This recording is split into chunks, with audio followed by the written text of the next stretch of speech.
जिथे पत्रकार परिषद काही वेळानंतर होणार आहे तिथे सुमित आहेत, त्यांच्याशीही बोलूया।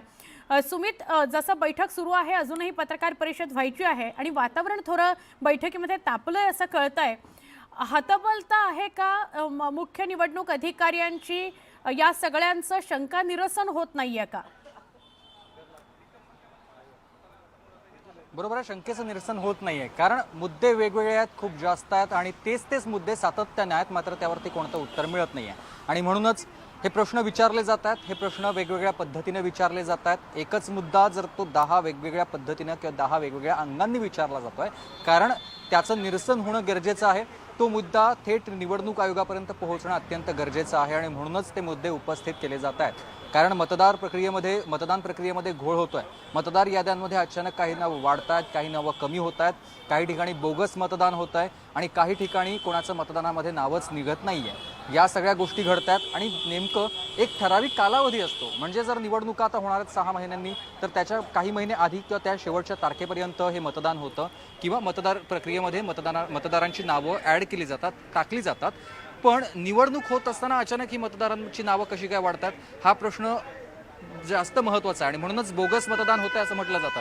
बोगस मतदान होत असतं म्हणूनच या सगळ्या प्रक्रियेवरती प्रश्न विचारले जातात आणि ही पत्रकार परिषद होणार आहे। ही पत्रकार परिषदेसाठी आता सगळी तयारी चाललेली आहे, पूर्ण होते पत्रकार परिषद आणि त्यानंतर पत्रकार परिषदमध्ये मुद्दे मांडले जातील। माझे सहकारी राहुल झोरी देखील आपल्यासोबत आहेत। काल देखील शिष्टमंडळ भेटलेलं होतं आणि शिष्टमंडळाने काल मुद्दे मांडले, पण त्याच्यावर निवडणूक आयोगानं ठोस असं काही उत्तर दिलं नाही। एकंदरीत जर बघितलं तर या संपूर्ण शिष्टमंडळाच्या भेटीगाठीमध्ये काल ज्या पद्धतीनं शिष्टमंडळ चोकलिंगम यांना भेटलं, खरं तर 2 वेगवेगळे आहेत। एक आहे राष्ट्रीय निवडणूक आयोग, ज्याच्यामध्ये राज्याचं संपूर्ण राज्य निवडणूक आयोगाचं असेल, तर त्याचे प्रमुख जे आहेत ते वाघमारे आहेत आणि त्यामुळं काल या दोन्हीमध्ये बैठक झाली नव्हती। या दोघांमध्ये जरी बैठक झाली नसेल तर कालच्या शिष्टमंडळाच्या भेटीला फारसा अर्थ उरत नाही। मात्र या सगळ्यामध्ये मी परत एकदा एक जर बघितलं तर एकंदरीत सुमित, ह्या सगळ्यामध्ये महत्त्वाचा मुद्दा आहे की या निमित्तानं राज ठाकरे यांच्या महाविकास आघाडीच्या एंट्रीची लिटमस टेस्ट तर घेतली जात नाहीये ना, कारण एकंदरीत बघितलं तर काँग्रेस आत्ता सोबत दिसतंय सगळ्या फ्रेममध्ये। या सगळ्याचं आकर्षण जर बघितलं काल दिवसभरात राज ठाकरे आणि उद्धव ठाकरे यांना माध्यमांनीच नाही तर सामान्य जनतेपासून एक चांगला प्रतिसाद मिळाला आणि त्यामुळं राज ठाकरे उद्धव ठाकरे एकत्र येत असतील आणि येत्या काळात जो प्रयोग राज्यात कधीही झाला नव्हता, महाविकास आघाडीचा प्रयोग 2019ला झाला, अशाच पद्धतीनं शरद पवार यांच्याच नेतृत्वात आणि त्यांच्याच मध्यस्थीनं राज ठाकरे यांच्या निमित्तानं अजून एक मित्र महाविकास आघाडीमध्ये जोडण्याचा हा प्रयत्न आहे का? खरं तर ही सगळी कारणं आहेत। ह्या मतचोरींच्या बाबतीत, ह्याच्या बाबतीत तक्रारी आधी पण होत होत्या, त्याबद्दल बोललं जात होतं आणि त्याच टप्प्यावर जर बघितलं तर राज्य निवडणूक आयोगाचं जसं आता ह्या अपडेट्स येत आहेत की विधानसभेच्या मतदार यादीतील बदलाचा विषय हा राज्य निवडणूक आयोगाच्या अखत्यारीत नाहीये। मी जसं आत्ता देखील उल्लेख केला, अखत्यारीत विषय नसला तरी देखील 2 दिवसांपासून ज्याला आपण परसेप्शन पॉलिटिक्स म्हणतो आणि त्यामुळंच कालपासून या संदर्भातलं एक मोठं नरेटिव्ह हा राज्यभरात देण्याचा प्रयत्न महाविकास आघाडीच्या माध्यमातून झाला आणि त्याचे पडसाद देखील अगदी अनेकांनी म्हणजे काही भागात तर स्वतःहून लोकांनी कशा याद्यांमध्ये घोळ आहेत, कशी एक नावं अनेक ठिकाणी वापरली गेली आहेत, हे आधी झालं नव्हतं। ज्यावेळेस एखादं राजकीय परसेप्शन बिल्टअप व्हायला सुरुवात होतं त्यावेळेस जनतेचा सहभाग देखील त्याच्यात वाढताना दिसतोय आणि याचा काहीसा फटका येत्या काळात महायुतीला देखील बसू शकतो।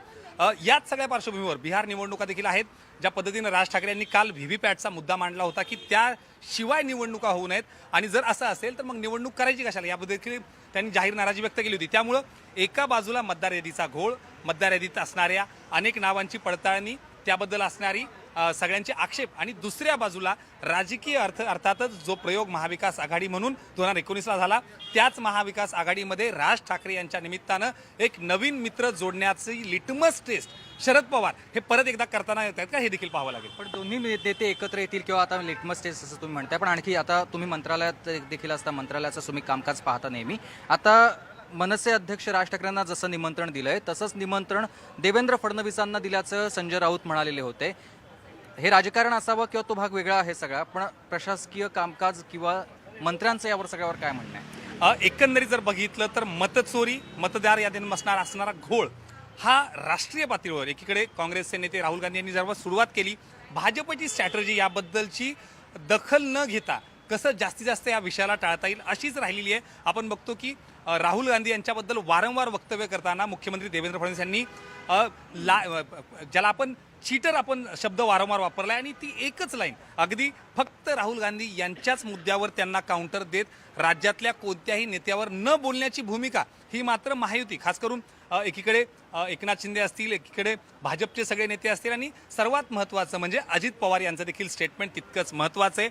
कोणाकडे कुणी जावं हा त्यांचा अधिकार आहे, त्यांनी त्यांची मागणी मांडावी, निवेदनं द्यावीत, त्याबद्दल निर्णय काय घ्यायचा तो निवडणूक आयोगाने घ्यावा. मात्र ही सगळी फॉर्मॅलिटीज ज्याला आपण म्हणतो ह्या सगळ्या झाल्यानंतर देखील भाजप किंवा महायुतीकडून या सगळ्यांवर उत्तर देणं असण्यापेक्षा प्रत्यक्षपणे निवडणूक कार्यक्रमामध्ये प्रत्यक्षपणे आपण बघतो की एकीकडे मतचोरी मतदार याद्यांच्या घोळ्याचा मुद्दा महाविकास आघाडीकडून रेटला जात असताना दुसऱ्या बाजूला मात्र भाजपकडून संघटनात्मक बांधणी, पक्षीय बैठका, विभागवार बैठका, कुणाला काय जबाबदारी, कोणी कुठं काम करेल, ह्या सगळ्या गोष्टींचा आढावा घेतला जातोय. म्हणजे एका बाजूला मतदार याद्यांच्या घोळवर परसेप्शन बिल्डअप करणं सुरू असताना दुसऱ्या बाजूला मात्र भाजपकडून पूर्ण रणनीती म्हणजे थेटपणे जर उद्या निवडणुका लागल्या तर निवडणुकीसाठी तयार राहणं हा उद्देश मात्र भाजप आणि महायुतीच्या बाबतीत म्हणजे अगदी जागा वाटपापर्यंत असेल, मैत्रीपूर्ण लढतींपर्यंत असेल, कुठं युती करायची कुठं नाही करायची इथपर्यंत त्यांची चर्चा गेली आहे. दुसऱ्या बाजूला मतदार याद्यांपर्यंत विषय चाललाय. त्यामुळं काहीशे 2 पावलं निवडणुकीच्या अनुषंगानं महायुतीनं आघाडी घेतली असं देखील म्हणावं लागेल.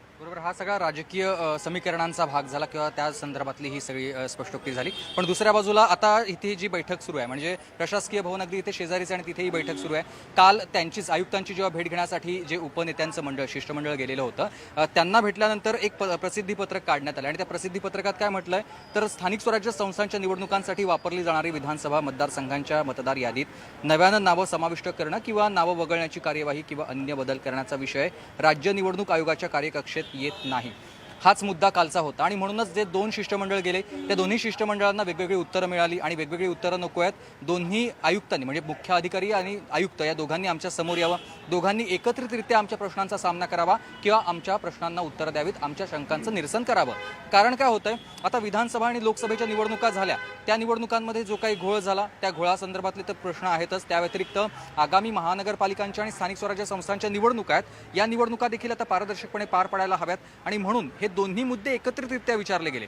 पण कसं आहे निवडणूक आयोगाचे 2 इथे वेगवेगळे अधिकारी आहेत. मुख्य निवडणूक अधिकारी जे एस चोक्कलिंगम आहेत त्यांच्याकडे जी विधानसभेची निवडणूक झाली आणि लोकसभेची त्या सगळ्या संदर्भातली तयारी होती किंवा त्याचा कार्यकाळ त्यांच्याकडे होता. तर दुसऱ्या बाजूला निवडणूक आयुक्त वाघमारे यांच्याकडे जबाबदारी असणाऱ्या येणाऱ्या महानगरपालिकांच्या निवडणुका आणि स्थानिक स्वराज्य संस्थांच्या निवडणुका. त्याच्यामुळे आता झालेल्या गोष्टी आणि होणाऱ्या गोष्टी या सगळ्या संदर्भात जर एकत्रितरित्या उत्तर हवी असतील तर दोन्ही नेत्यांनी एकत्र येणं गरजेचं आहे किंवा दोन्ही अधिकाऱ्यांनी एकत्रित समोरासमोर उत्तर देणं गरजेचे आहे. नाहीतर मग जबाबदारी झटकली जाते आणि जर जबाबदारी झटकायची नसेल तुम्हाला किंवा आम्हाला जर व्यवस्थित उत्तरं हवी असतील तर दोन्ही आम्हाला अधिकारी एकत्रितरित्या हवेत असं म्हटलं होतं आणि म्हणूनच आज ही संयुक्त बैठक बोलावण्यात आली. नवीन प्रशासकीय भवनामध्ये ही बैठक सध्या सुरू आहे आणि या बैठकीला पुन्हा एकदा सगळेच राज्यातले महत्त्वाचे जे विरोधीतले नेते आहेत ते उपस्थित आहेत. यावेळेला फक्त शरद पवार तिथे उपस्थित नाही आहेत पण नेते एकत्र असताना आता वेगवेगळे प्रश्न उपस्थित केले जात आहेत. कारण आता दोन्ही नेते एकत्र आहेत. मागे झालेल्या घटना आणि भविष्यात घडणाऱ्या घटना या सगळ्या जर आपल्याला व्यवस्थित सुरळीत पार पाडायच्या असतील म्हणजेच लोकशाही पद्धतीने ही निवडणूक व्यवस्थित पार पाडायची असेल तर मग आता ही शंकांचं निरसन होणं गरजेचं आहे. ज्या काही गोष्टींवर सातत्याने बोट ठेवलं जात आहे जसं निवडणूक प्रक्रियेमध्ये होणारा बदल किंवा निवडणूक प्रक्रियेमध्ये होणारा घोळ, त्याचबरोबर मतदान अचानक बोगस मतदान वाढणं, कुठे मतदारांची नावं वगळली जाणं, कुठे मतदारांची संख्या अचानक वाढणं, या सगळ्या गोष्टी पारदर्शकपणे व्हायला हव्यात किंवा त्याच्यामध्ये कोणतंही लोकशाहीला बाधा पोहोचणाऱ्या गोष्टी व्हायला नको आहेत. म्हणूनच हे प्रश्न विचारले जात आहेत आणि आत्ता ही बैठक सध्या सुरू आहे. बैठक बराच वेळ झाला, आता साधारणतः 1.25 तास 1.5 तास झाला ही बैठक आता तिकडे सुरू आहे प्रशासकीय भवनामध्ये. ही बैठक झाल्यानंतर हे सगळे नेते एकत्र येतील आणि पत्रकार परिषदेमध्ये घेतील कारण प्रश्न सातत्याने विचारले जातात. प्रत्येक नेता आक्रमक तिथे झालेला आपण बघतो. त्यांचे जे काही प्रश्न समोर येतात ते काही निवडणुकीला मुद्दे मांडतात, हे आक्रमकपणेच मांडतायत आणि ते सगळे मांडल्यानंतर त्याच्या शंकाचं निरसन काय आयुक्त किंवा अधिकारी करतील हा भाग वेगळा आहे किंवा ती माहिती अद्याप पुढे आलेली नाही. कारण हे दोन्ही अधिकारी सध्या काही बोलत नाही आहेत, केवळ प्रश्न ऐकून घेत आहेत किंवा काय काय अडचणी आहेत, काय काय मुद्दे आहेत ते समजून घेत आहेत आणि त्यानंतर ते प्रतिक्रिया देतील. हे सगळं झाल्यानंतर जी पत्रकार परिषद आयोजित केलेली आहे, जी शिवालय या ठिकाणी पत्रकार परिषद आयोजित केली आहे, इथे हे सगळे नेते पोहोचतील आणि इथे आल्यानंतर मग ही संयुक्तिकरित्या पत्रकार परिषद होईल आणि आपापले मुद्दे इथे सगळेच नेते मांडतील. त्यांच्या शंकांचं निरसन झालंय की नाही हे देखील त्यांच्याकडूनच स्पष्ट केलं जाईल. पण तुर्तास अद्यापही तिथे बैठक सुरू आहे आणि या बैठकीमध्ये सगळ्या नेत्यांकडून प्रश्न उपस्थित केले जातात. नक्की सुमित, तुम्ही सगळी माहिती देताय त्याबद्दल मनापासून